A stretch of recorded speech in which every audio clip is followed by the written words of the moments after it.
राम राम। भगवान के कई ऐसे भक्त होते हैं जो भगवान के संग प्रेम का नाता बना लेते हैं और भगवान भी उस नाते को पूर्ण रूप से निभाते हैं।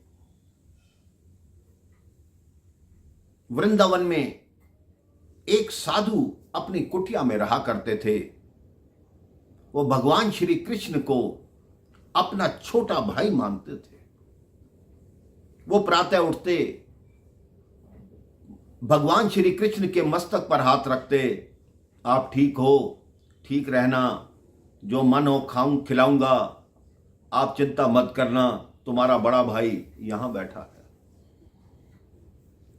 उनकी रोज की यही भावना थी कि भगवान श्री कृष्ण मेरे छोटे भाई। एक बार उनके आसपास के साधु बरसाने जाने को तैयार हुए तो वो भी उनके साथ बरसाना जी चले गए। उस साधु ने कहा कि आप लोग मंदिर में दर्शन करने जाइए, लेकिन मैं नीचे यहीं पर इस गाड़ी में ही बैठा रहूंगा। सब साधुओं ने कहा कि आप क्यों नहीं चल रहे। उस साधु ने कहा, भगवान श्री कृष्ण मेरे छोटे भाई हैं, तो मैं राधा जी के सामने कैसे चला जाऊं, क्योंकि मैं कृष्ण का बड़ा भाई हूं। राधा जी को मेरे को देखकर लज्जा आएगी, उन्हें घूंघट करना पड़ेगा। वो साधु वहीं बैठे रहे और बाकी साधु राधा रानी के दर्शन के लिए चले गए। कुछ ही देर में भगवान ने अपना नाता निभाया और कुछ महिलाएं उस साधु के पास आई कि राधा रानी जी ने आपके लिए ये प्रसाद भेजा है। अगर उस साधु ने भगवान कृष्ण के संग नाता निभाया तो भगवान कृष्ण ने भी उनके साथ नाता निभाया, राधा रानी जी ने भी उनके साथ नाता निभाया।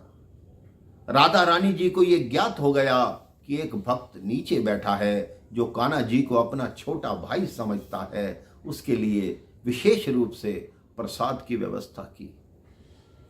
ऐसे ही एक और साधु थे। वो भगवान श्री राम को अपना शिष्य समझते थे।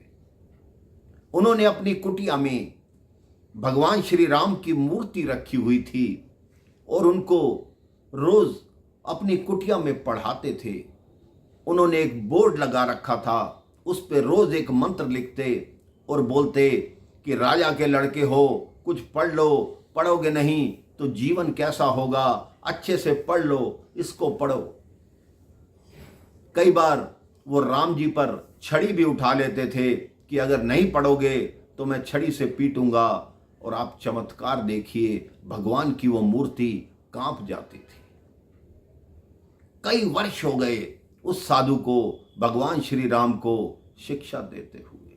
रोज नया मंत्र लिखते और कहते, याद करो, इसको पढ़ो।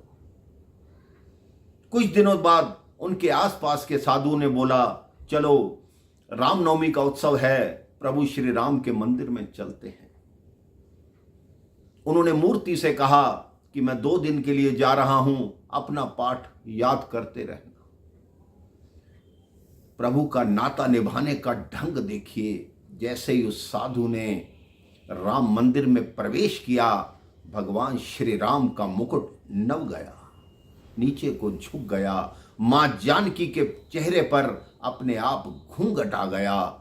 सब साधु देखकर हैरान हो गए। तब मूर्ति से आवाज आई कि ये हमारे गुरु हैं, इसलिए हम इनको प्रणाम कर रहे हैं। देखिए, आप अगर भगवान के संग नाता रखते हैं, आप भगवान की तरफ एक कदम बढ़ाते हैं तो भगवान 10 कदम बढ़ाकर आपके पास आते हैं। आप एक बार भगवान से नाता बनाकर देखिए।